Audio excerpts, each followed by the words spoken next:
আজ রমজানের শেষ রাত। হয়তো এটাই তোমার জীবনের শেষ রাত। হয়তো আগামী বছর তুমি থাকবেই না।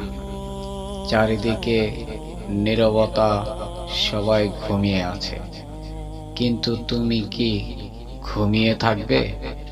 এই রাত সাধারণ কোনো রাত না, এটা সেই রাত যেখান থেকে তোমার জীবন বদলে যেতে পারে।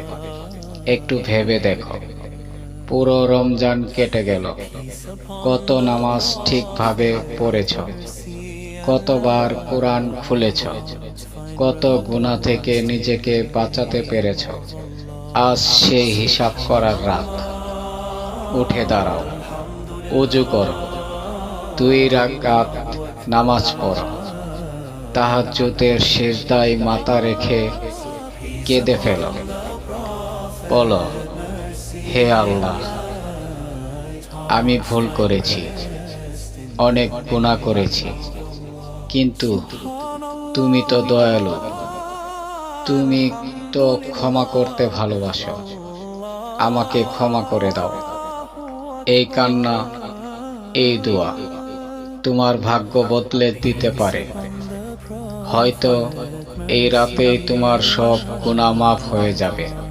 হয়তো এই রাতেই আল্লাহ তোমার নাম লিখে দেবেন ক্ষমাপ্রাপ্ত বান্দাদের তালিকায়। তুমি কি সেই সুযোগটা হারাতে চাও?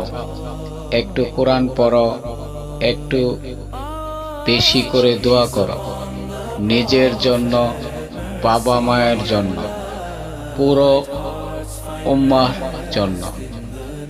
যাদের সাথে মনোমালিন্য হয়েছে, আজই মনে মনে তাদের ক্ষমা করে দাও, কারণ আল্লাহ তখনই তোমাকে ক্ষমা করবেন।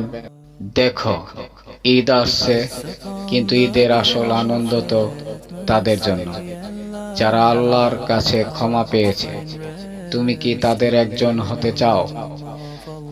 তাহলে আজ রাতটা নষ্ট করো না, মোবাইল দূরে রাখো, ঘুম ভেঙে ওঠো, আল্লাহর সামনে দাঁড়াও, কারণ এই রাত হয়তো আর কখনো আসবে না।